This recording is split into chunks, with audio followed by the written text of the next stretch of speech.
morning, everyone. It's, close enough to 11, and it's Wednesday, and that means that it's time for Elevenses with the reps at Diesel. Thank you, everybody, for joining us this morning. We get together every Wednesday here in our Crowdcast space, and then I think on YouTube as well, if you're watching over there. And we meet with our wonderful publishers representatives and our booksellers, and we talk about new books that are or forthcoming books that we our experts know that you'll be interested in and talk to you about, and or old favorites. Anything books are all books are good. All books are good. And we talk about all of them here, and we go wildly down rabbit holes and talk about, sometimes we have a little gossip to share. And we post our links to all of the books there in the chat bar, so you can click on them now or later and order them from the store. Sometimes we talk about books that are forthcoming, but they're easily orderable. And if you don't find them in the store right away, we can get them for you in no time. I'm going to introduce everybody who is talking about books today in a second. But first, I want to let you know what's going on at Diesel over the next week. Tonight, which is March 5th at 6:30 p.m., we will welcome Beth Morrison and Boyd Morrison, and they will be in the store discussing The White Fortress. Tales of the Lawless Land. So that is tonight at 6:30, Beth Morrison and Boyd Morrison. On Sunday, March 9th at 3 p.m., we've got the lovely Giada De Laurentiis, and she will be discussing her and signing her cookbook, Super Italian, more than 101 indulgent recipes using Italy's healthiest foods.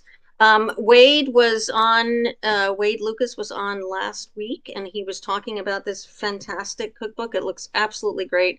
And Giada is such a wonderful person. Everybody knows Giada. Really engaging, wonderful recipes. So I know you'll all want to check that out on Sunday at 3 p.m. And then on Tuesday, March 11th at 6:30 p.m., we are welcoming Ella Alexander to the store, and she'll be discussing and signing The Sleeping Land, and joining her in conversation will be E.P. Toison. And so that's going to be Tuesday at 6:30 p.m. Joey has very helpfully posted the link right down there to all of our upcoming events, so you can read more about the ones that I just told you about, and then into the future. And Mary here, and Mary here can answer any other questions about any events, anything you want to know, because Mary's our person who books all of these fantastic events. What's that? I have all the answers to all the questions. Yes, Mary, and if she doesn't, she will make it up. There you go. Okay. Yeah. All right. So that said, and of course, if you do have any questions about anything we're talking about, please feel free to comment or ask the question in the chat box over there, because there's nothing we like better than trying to stump Joey, who's behind the scenes, or be, expounding on topics book related that we're into. So joining us today, we have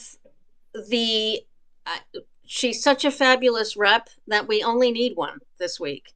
And that's Andrea Tetrick from PGW.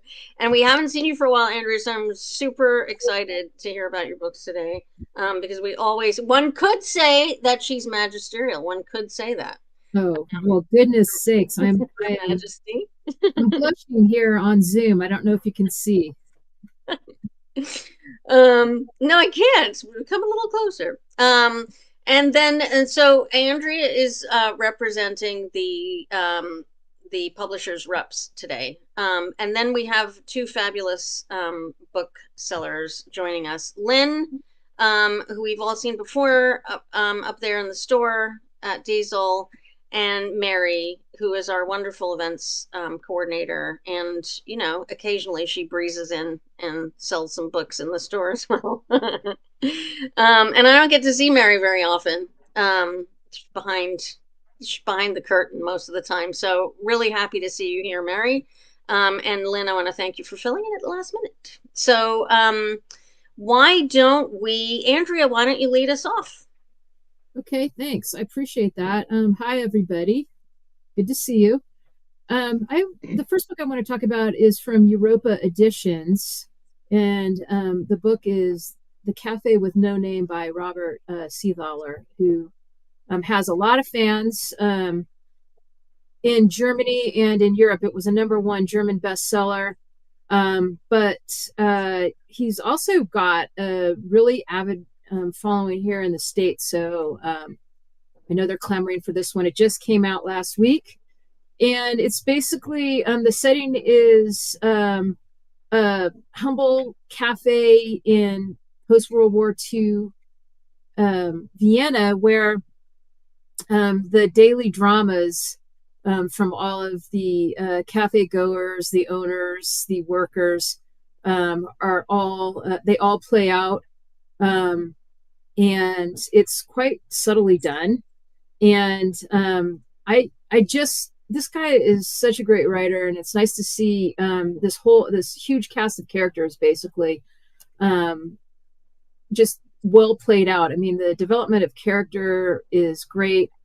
It's a beautiful and rather, I guess, vivid portrayal of Vienna during that period. And then it moves through to the transformation of society in the 60s.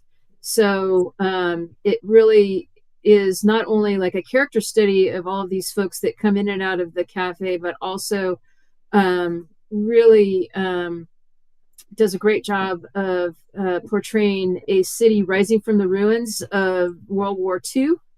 And embracing a new era. So it's got a lot going for it. If you like this period of European writing, or historical writing, you like this period, it's something to pick up. And I also think that writers, and, young writers or students of writing are going to really like this, just to see how intricately the characters are like their lives are intertwined. It's just really a master study of that. So this is a winner from Europa Editions, A Cafe with No Name, and it's a $25 hardcover, slender little novel, just under 200 pages. Gorgeous, gorgeous looking book as well. I mean, I know we're not supposed to judge a book by its cover, but I mean, we do, and that's why we do. It's magisterial, Amanda. Thank you for the lovely type as well. And yes, as Joey mentions here, the short novella trend. I've been a long time fan of the short novel because you can read more of them in the same period of time, but also they're like great gateway novels for people who are just coming back to reading and feel daunted by something that's fat and weighty. But especially when you get such really dense, beautiful writing, like a character study like this. I have been really excited to read this book, which is also, I don't know if we mentioned, Andrea, an Indie Next pick. Oh, goodness, yes. Excuse me. Yeah. I'm seriously out of practice, clearly, if I didn't, well, make that note in my opening volley. Which means that it's nutritionally dense writing. That's right, Amanda. But that means that booksellers around the country agree that it's definitely a book that's worthy of a little extra attention, which is great. And I've been wanting to. The galley came around early, but I have missed it. But now I am making up for lost time because we are going to be at Camino Books in Del Mar, going to be reading this for our book club on the first Monday of next month. So, if y'all are in Del Mar, on April 7th, you can join the discussion about, we're going to be talking about The Cafe with No Name. So very exciting. Great book to lead off with. Thanks, Andrea. Available now. Lynn? I am going to talk about, the first book I want to talk about is Show Don't Tell by Curtis Sittenfeld. Um, she's a beautiful writer. I don't know if anyone's read Curtis Sittenfeld before, but I have read a lot of her books. This is a book of short stories, and it's got 12 short stories. Something, a lot of people say this, and I'm not drawn to short stories. Um, but, with her, of course, I was like, sure, I'll give it a try. And they're all just wonderful. And speaking of, I've been describing it as I felt like I read 12 novellas. They're independent stories, they're not interconnected, and everyone was so satisfying. It's really quite a skill. And I'm not thinking about that when I'm reading, but when I put it down, I was really just blown away. I love this book. I'm recommending it. I also think that it's a good book for people who are having trouble reading and just want something um, to take their mind off of things. And this is just the perfect book. So I just absolutely love it. She's just a beautiful writer. And the book is about, each story is just about family, people, life. It's just Are they linked gorgeous. at all, or sometimes the short story collections are linked, like, or are They're they not. just, they're not? Okay, They're not. great. They're all Yeah, just individual stories. And like I said, I felt like I was reading because they were so complete and right. so satisfying. So I So just love it. as a writer, I mean, people ask me. I was just somebody just asking me the other day what they thought it was easier to write short stories or full length novels, and it's not. No, It's much harder to write a short story because you have way less space and time to develop um, to develop the same things that you do in a full length novel. So it really takes a lot of skill. And yeah, Curtis Sittenfeld has been around for a really long time. She's got a lot of books, and I think there we don't see a lot of short story collections. And I think part of the reasons is what you said, Lynn. I don't, there's a short story reader, but there are far fewer of them than there are of novels and other genres. So it's nice when you get an established writer and you get to see them at work in this form, you know. yeah. So It's just beautiful. yeah, great. Thanks, Lynn. You're All welcome. right, Mary, what's your first book? Okay, my first book is Lion by Sonia. I think it's Walger. Walger. Look at this cover. Well, he'll put it up. Okay, perfect. Now that cover grabs you. I Yeah, it think it's does. good for me. Yeah. And then there's a whole story related to that. This is a memoir, and it's almost like she's telling her life story really about her father, her parents, but talking to a therapist, or you're her close friend and she's just telling everything that happened, recounting what she's been told her whole life and what she knows. It's really beautiful writing, which isn't common when it's that like narration, that first person, for me anyway. It's not that beautiful literary writing, but it's this narration to you that you feel really close to her and you feel like you are hearing her story firsthand, which you are, but directly from her. And I don't always get that in memoirs. So I just really, really enjoyed this book. I mean, it's crazy the things that people have us. So I love memoirs. The truth is stranger than fiction, and it definitely is in this book. Like you can't even make this stuff up that happens with her dad. Um, so I think What that happens? oh well, this whole Tell thing us a is he's fallen out of the plane. He decides to skydive at one point in his life. He always is looking for adrenaline, I think, and his parachute doesn't open quite in time, and he lands and survives. Now, how does that happen? I mean, you, it does. He breaks a lot of bones. He's in the hospital, but Wow. he always was on the verge of death. I think many times he would be like making these deals in other countries where he would owe people a bunch of money and they're chasing him, and he gets out of it. So it's just like it's crazy. But it was so interesting because of that. And then how a person comes out somewhat normal. Normal is Right. that's we overuse that, right? What's normal? But I guess maybe sane is more that she came out Yeah, somewhat sane. but definitely it's a different kind of memoir for sure, you know. Yeah, I mean, it was really yeah. good. I Yeah. really, really enjoyed it. Yeah. I was excited that you were going to talk about it because I've been looking at this book, and it really has, you know, it really does draw you in, and wanted to know more about it. And it's another one that sort of got away. I like you. I read a lot of well, I mean, I've written a lot of memoirs, so I read a lot of memoirs also, and Yeah. I'm always drawn to the really interesting different ones, you know. Yeah. So Well, yeah, I this was is one excited. for sure. And we had a great event with her, Yeah. Joey. So when was that event? Just a couple weeks ago. A couple weeks ago. She Yeah. and she just seems like such a nice, genuine person too. And I mean, she just lost her home in the fires, and she still came and did her event. And she's Wow. yeah. Okay. Yeah.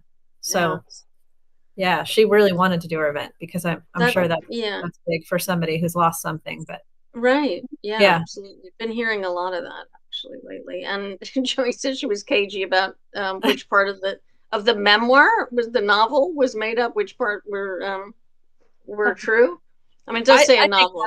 I'm gonna say that that's partly due to I have a dad who likes to tell a lot of stories, and she may not have known. That might be, I don't know if that's the case, but she might not really know because it's hard to believe some of those Well, things. you know, we also talk about auto fiction, which is like it's fiction, but it's not. Yeah. And as someone who's edited a lot of memoirs and a lot of novels, I can tell you that people tell more truths in their novels than they do in their memoirs. So, you know, that's how that goes. Yeah. All right, thanks, Mary. Andrea. Thank you. From Vienna to gritty Los Angeles, the next book I want to talk about is Boys Town by John Shannon. This comes from local small indie press, The Unnamed Press. And this is a new novel from Jack Liffey. So Jack Liffey, it's the I'm sorry. I'm sorry. This is a new novel in the Jack Liffey series that began back in the 1980s, and so this is these books are with this new novel. It introduces that whole Jack Liffey series to a new generation of mystery lovers, and John Shannon, he emerged on the literary scene in the 80s, as I just mentioned, and he had several well reviewed novels, and then introduced his most beloved character, Jack Liffey, in 1996 with the crime thriller, The Concrete River. Now, this book is also coming back into print via Unnamed Press, and they're going to just keep on every season, just introducing some of those old titles back to a new readership, and with new covers and the whole series. The covers on this series just looks great. It's a nice look. And so over the course of these 14 books, the Liffey series hit the Los Angeles Times bestseller list and got really amazing reviews from, and like end of year mentions from the New York Times, Wall Street Journal, Chicago Tribune, Boston Globe, Washington Post. So the guy can write. And basically, as I said, this is a look at the grittier side of Los Angeles. And, you know, it's not all about, you know, perpetual sunshine and Hollywood glitz. There's hundreds of communities, religions, classes, cultures, subcultures, you know, all vying to occupy the same space in, you know, the vast city that is Los Angeles. And conflict and poor behavior is a constant, let's face it. And this is all laid out here quite well. And Jack Liffey was a former aerospace professional, but then he finds himself basically just pushed into a second career as a private eye, specializing in finding young missing people. He's got a complicated relationship with the bottle, lots of demons, and he's kept afloat by his new work to help young people, find young kids. And his daughter Maeve also, buoys him for sure. And she finds herself interjecting into his cases. So each of the books centers around a different Los Angeles community, which is really great. So he really John Shannon has really done his research and knows a lot about all these different communities that come together to melt into the beautiful, seething, miasma that is Los Angeles. So I really hope that you enjoy these books as much as we do here at PGW.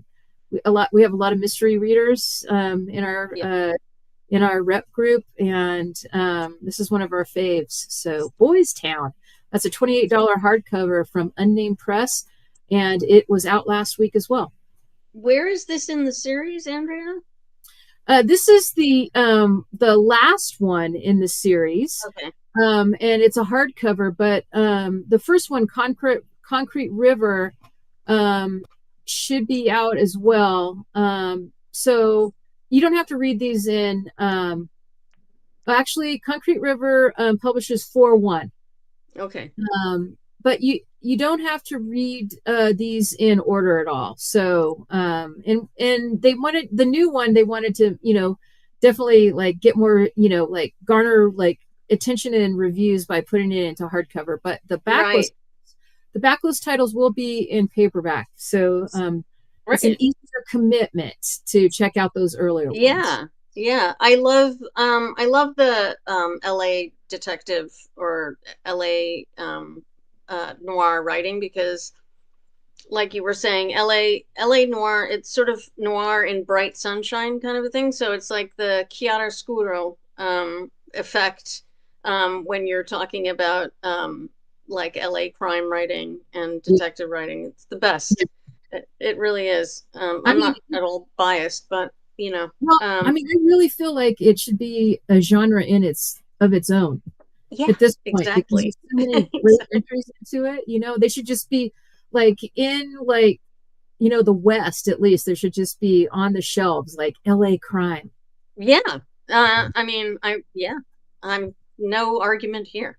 So excellent. And a great new one for readers who aren't familiar. So and as Amanda had mentioned here, she loves Unnamed Press. They're a great press, just like Europa. I mean, you can't go wrong. Usually if someone holds up a book in the store and do you know anything about this book?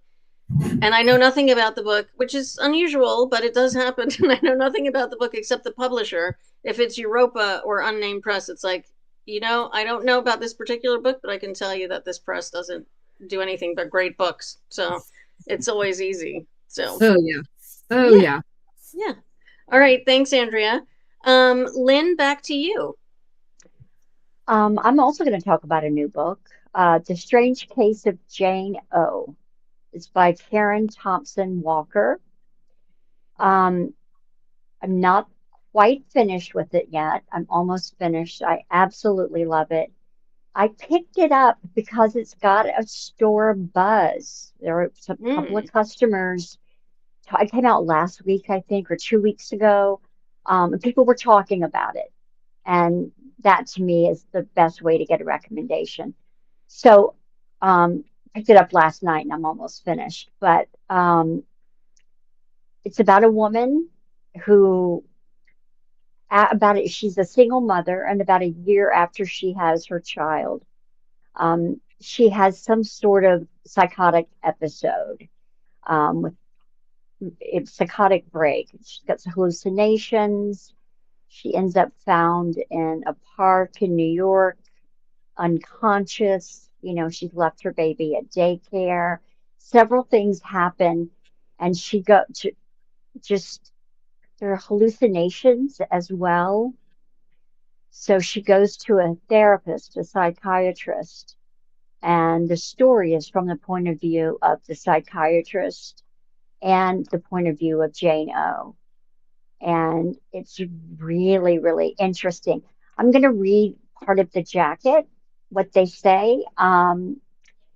Profound and beautifully written novel is both speculative mystery about memory, identity, and fate, and a mesmerizing literary puzzle about the bonds of love. Um, so, speculative mystery, that's an interesting description of this book. I wouldn't have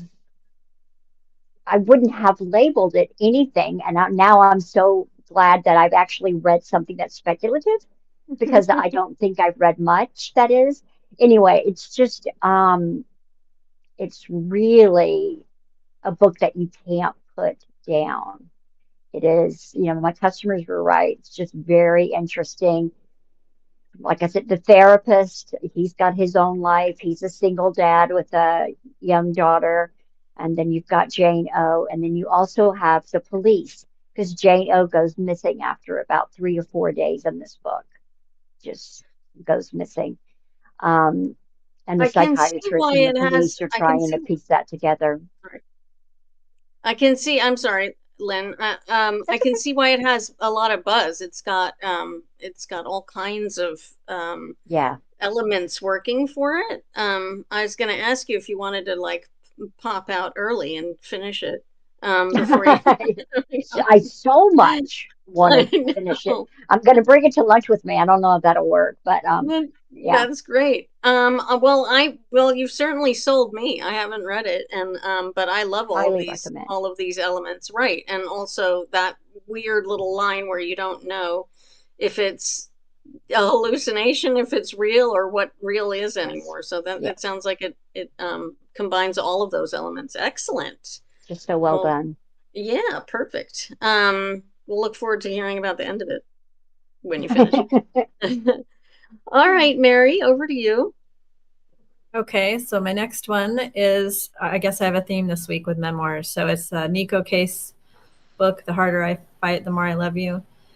And I mean, I've always been a fan for a long time, so I listen to the music, but never really, you kind of wonder what's the story behind somebody's music, but you don't really think about it.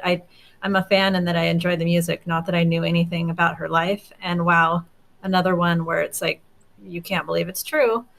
Horrible things that happen, and she just is, you really root for her, like almost like a character. It's almost like fiction because of all the things that happen, but you just want so bad for things to go right for her. So I'm glad that she turned all of these things in her life, which, I mean, it starts with the story that she says is almost something she doesn't want to tell because it doesn't seem like it's believable, but her mom dies, or she's told that her mom died. They have a funeral with the family, the whole thing. And a couple of years later, her mom reappears. And she's a kid. She's like 4, 6 when her mom reappears, somewhere around those ages. So she's told her mom's dead, and then she's just kind of left alone a lot. She's with her dad, and then her mom reappears, and she's alive. She had cancer. She did chemo, is what she's told her whole life. She went away because she didn't want people to see her dying. And then she made it through chemo, and she comes back to life. And it's sort of just matter of fact. Nobody really does anything. They're not questioning it. They don't. In fact, they never question it, and she doesn't until she's an adult and starts to wonder what has been true. Did she have cancer? All of that. But that's just one small part of all of the things that happened to her in her life. She's pretty much left alone in isolation most of her childhood. There's a lot of abuse in the family history, a lot of sweeping things under the rug and not talking about things. And so she does turn to music, And so would she have been this wonderful singer, songwriter without all of this trauma? That's always the question. And what comedians, writers, songwriters, authors, all of it, right? But she really is a beautiful writer. I mean, we know that. But then to write a book and a memoir about your life, she really is a beautiful writer. So I highly recommend it. And it doesn't always translate. I mean, you can be a great songwriter and not, and I mean, Oh, and sure. not, and not put together, a well-written, or, a novel or a memoir, or, necessarily. And a lot of them, a lot of the musician memoirs have, they have ghostwriters that have, however, some with a lot of influence, some with not as much, or, but you can always, I think you can tell it's always kind of a special bonus when the subject of the memoir, really, you can tell, spent a lot of time and actually wrote it, Yeah. themselves. She has a line in one of her songs that says, "The most tender place in my heart is for strangers. I know it's unkind, but my own blood is much too dangerous." So that's pretty much sums up the whole thing. Wow. Her family, really, they're a problem her whole life. They really are dangerous in a lot of ways. And she looks for kind people and finds them. And it's amazing that she still finds these kind people. She also has a huge affinity with animals throughout the book, which I love because I do too. So I really found that endearing, that she was, sometimes people really fail you, but that's why I always say I'll go to church if it's a church of dogs and babies. Right. Yeah.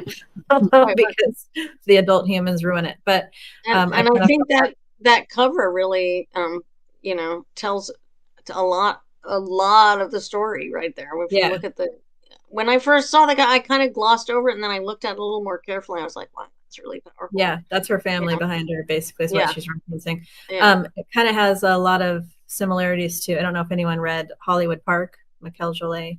I loved Hollywood Park. Yeah. Well, if you love that, you'll love this. Yeah. No, I loved Hollywood Park, and also Ricky Lee Jones' memoir, Last Chance Texaco, which she also really very much wrote herself, and it came through really beautifully as well, and gave me a completely different insight into her as a person, as a songwriter, and a lot more respect, actually. So I was so glad you were going to talk about this one, Mary, because I've been really curious about this one as well. So great. Yeah, thanks, Mary. I like Amanda's comment. Yes, well, and that's come up here on Elevenses before, actually. Yeah. All right, Andrea, back to you. Okay. Let's see. What? Okay, I want to sorry you guys. I lost my little cheat sheet basically. I definitely I really am happy that we're now distributing McNally Editions titles, and they're so great. I love them. Yep. And I wanted to talk about The Pilgrimage today, that published March 4th, so yesterday. It's a trade paper with French flaps. They have they're quite handsome books in this series, and McNally Editions is known for reviving classics that should not have been lost to time. So they're bringing these back for a new readership, and this is from John Broderick, and it's described by the publisher as an erotic nightmare and classic of modern Irish literature. I just ate this one up. It's just, the writing is so great, and the tension that builds throughout the descriptions. But it's also darkly comic and quite affecting. A wealthy couple, they're very devout Catholics, Michael and Julia Glynn, are basically the envy of their neighbors and their their Catholic uh, contemporaries in this Irish town where they live. But Michael is experiencing increasingly painful arthritis, and it's basically going to kill him. It's so bad. And but in hope of a miracle, their priest suggests a family pilgrimage to Lourdes. Now, the priest, unfortunately, is really, they're quite well to do, this couple. And in many ways, the priest just wants to get to Lourdes and take a group of people there. And he's using Michael's money to do it. So that is happening on the side. And their pious holiday plans are thrown into doubt as well when anonymous and extremely obscene letters begin to arrive, full of terrible accusations. At the same time as these letters start showing up, the longtime assistant of Michael begins an affair with Julia, the younger wife of Michael, who is, of course, bedridden with his terrible arthritis. This is all happening while Julia is also carrying on with the doctor. So there is a lot going on in this novel, and it is really, it's quite something. It's got like elements of farce, but also the erotic nightmare stuff definitely kind of grounds it a little bit more. It's a little bit more serious than that, and the writing is incredible. And I'm not going to tell you what happens at the end. They finally do make it to Lourdes, but I'm not going to tell you what happens. But this is just incredible. It was banned in Ireland on its first publication in 1961, of course. The Sunday Independent said that this debut novel arrived like an incendiary device. And I'm sure people were just like,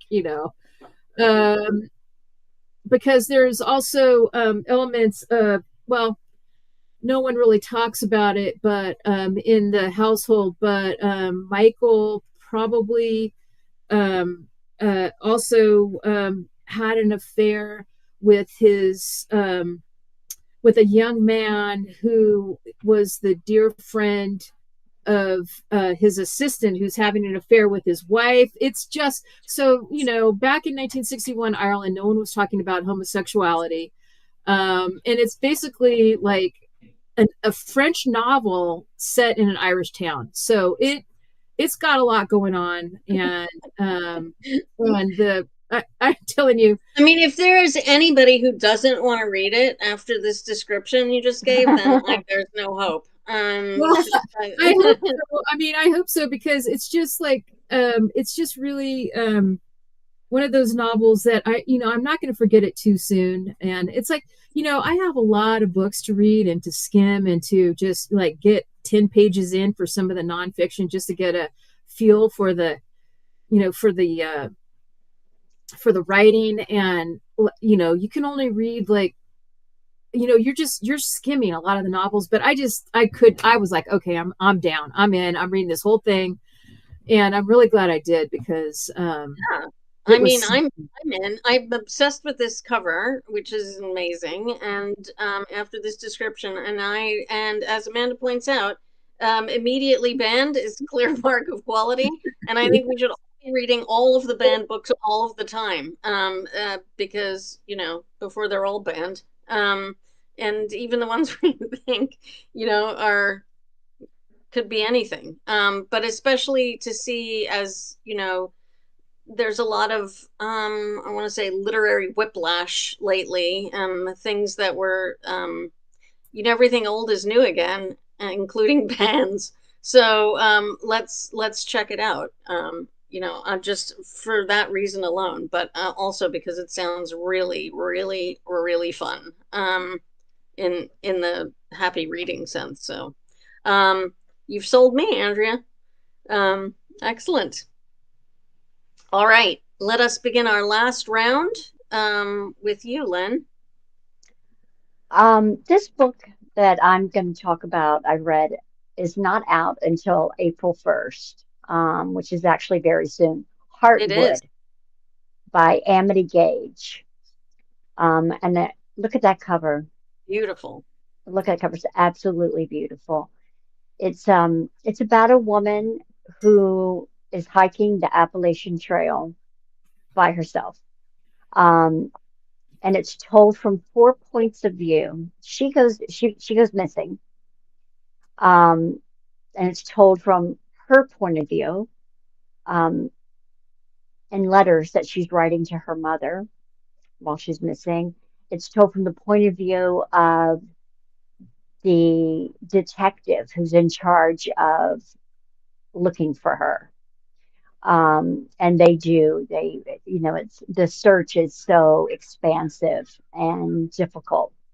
It's told from the point of view of one of her trail mates, because a lot of this, when you're hiking, and it talks a lot about hiking life, but hiking the Appalachian Trail, hiking on these big things, sometimes they meet up with different people, and you might spend a month with somebody, and then they go their direction and you go in yours. So it's told by one of her trail mates as well. And then the fourth point of view is a woman across the country who's in assisted living but has all of her faculties, and she's a true crime junkie, and she's following this case, and she wants to try to save this woman. So it's just very, very interesting. It's really well done, and I really love outdoor adventure mystery fiction. I always tend to really enjoy it, and that's what this book is. Um, Highly recommend it. I can't wait till it comes out S- so I can, The give story it of to my life. customers, and it's really a gift. Story of my life, waiting for things to come out that I've read ahead of Right? time. But We I do, can't yeah. wait. I I mean, want it to is a introduce people to this it's a book. bad problem to have. I mean, it's a good problem to have. When you've read all of these great books, and people ask you, what are you reading now? This happened to me the other day. What are you reading now that you love? And I had to like really go back in time for the stuff that I Yes. read, which is great though, because then we're really pumped and excited about it when we read it ahead of time. So, April, we're really around the corner. It's 3 weeks away. So, there is the link, and you can pre-order that and have it waiting for you when it goes on sale, which is great. And this sounds amazing looking cover and a great story. So Yeah. thank Very you, good. Lynn. All You're right. welcome. Mary, your last book of the day. All right, so I have a kid's book. It Yay. is Giraffe's book is Missing a Story by D.K. Ryland. And we've had DK at the store in Del Mar a few times. Well, yeah, 2 or 3 times now for books. And this book is coming out in the next couple weeks. She's actually going to be at the store again. She's wonderful. She's not just the author, but she's the illustrator. And her characters are so cute. And Giraffe is So back with cute. all of his friends. And I love in this book, and I think we might have some of the inside, if Joey has it, but she invites the reader to help craft the story. And so the reader's going along and also interacting with things like there's a page where they have to shake the book to help the animals, and another page where you tilt it so that the boat can get to the island. Her drawings are super cute, and she is so cute. She brings her little, like, sometimes she showed up one time with the giraffe ears for all of the people in the audience. She really enjoys what she does, and I think it comes through in the pages with her characters and in the writing. It's just really sweet and cute, and I know my grandson's going to love it, and he already does. We have the other giraffe book, so I'm really excited to read it to him. Look how cute this is. I'm It's I'm really cute. dying from the cuteness here. Yeah. I a particular fondness for flamingos. So and like I really will pick up anything with flamingos on it. But look how adorable these are. It really makes you, immediately want to read it to a child. Yeah. And it's very comforting and sweet. And it does, you're absolutely right. It totally comes through, that she loves what she's doing. Look at this. There's so much joy in these illustrations. So, And then I like the and part, so, which is really yeah. fun. And as you know, I love it when we talk about kids' books, and we've been talking about them, pretty much every week lately, which is fabulous, because those little readers turn into big readers. Yeah.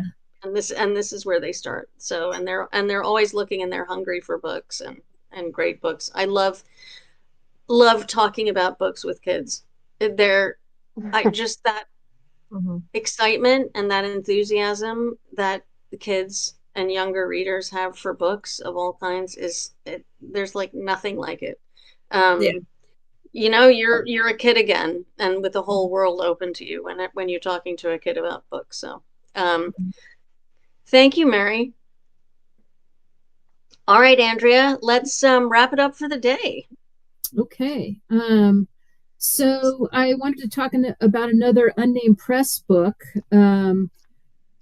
because Diesel will be having an event on March 11th, and I just wanted to give this a little shout out.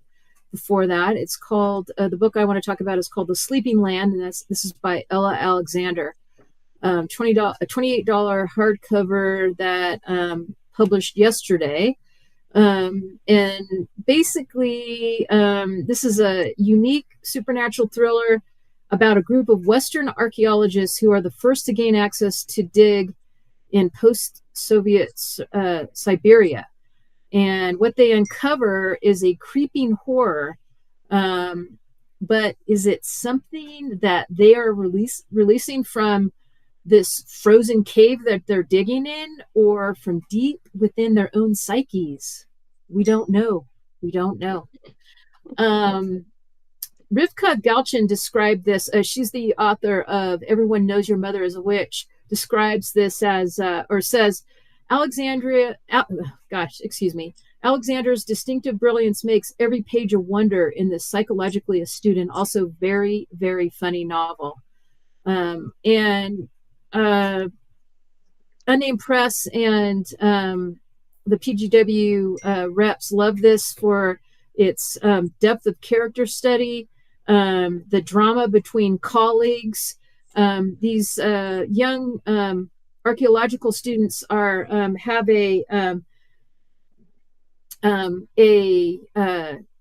escort with them, who is their supervisor at the university from the and this person is like a glory hound basically, and really like just wants to get this dig published at all costs, and that causes problems and a lot of tension, and also the research about how like archaeological methods and how that is portrayed is really interesting. And then also just like the portrayal of the otherworldly nature of Siberia. We don't really see a lot of books set in Siberia, and it's safe to say that not a lot of people go there unless they're forced to. And so really just this book has a lot going for it. And I don't know if Mary wants to talk about the event, but now's your time if you do, Mary. Yeah, Mary. Well, personal note, I actually have been to Siberia, another life. So that's a whole other story. I know nobody goes there, right? Unless you're forced, sort of not. It's surprising, but yeah, I know it's a whole other story. I know a couple of people who've done the Trans-Siberian, done that, the train, and have done that. And then there's a fantastic graphic novel about that as well, which I always recommend. Maybe I'll find it while you're talking, and we can post the link. But Go ahead, Mary. Sorry. Okay. So yeah, the event is Tuesday, and I think it will be, I mean, I don't know, but I'm hoping it'll be a really interesting conversation. It looks like it's going to be, you can kind of tell ahead of time when the authors, the two together. I think it's going to be really interesting and great. I haven't actually read this yet, but I saw it immediately. Of course, that connection of Siberia. I was like, oh, okay, we'll book it. That's all it takes right now. That's Right. not all, but So small so connection. you've been to Siberia and you've got a book. Mary wants to hear from you. Yeah, I know. I'll narrow it down. I also haven't read it either, but I was looking, I know we are having the event, and I was like, this is just absolutely fascinating. I am fascinated with Siberia. It's really interesting. I've read a couple of other books that talk about it, and it's super interesting Yeah. and involving. And I think this is going to be a great event, and I'm really looking forward to reading the book as well. So Me too. Me too. and she's in conversation with, remind me again, I'm sorry. VP, I don't know how you pronounce that. Toison? Toison, yeah. Toison, yeah. Great. Yeah. So that is Tuesday the 11th, which we talked about at the top of the hour. We've got all the information over there. Well, that's a great way to end. I think some fabulous, really interesting books, as always. Quite a few I haven't read yet, and now I'm gonna be adding to the pile. So thank you so much, everybody, for coming up with all of these fantastic books to tell us about. Andrea Tetrick doing the most from PGW. The only sales rep who is not at sales conference this week. I think you have yours at a different time. Yep. Thank you so much, Andrew. Yeah. Okay. And Lynn from Diesel over there, and Mary, thank you so much for filling in this week. And thanks everybody for joining us, especially Joey behind the scenes over there with the links. And we will be back again next week with more reps and booksellers and books to talk about.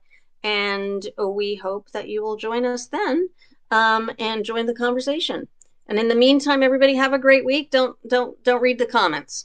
That's my advice. Thank you. Never read the comments. Never read the comments. Talk to a bookseller instead. I think that's a good course of action for all of us. So we'll see you all next week, everybody. Thank you so much. Bye.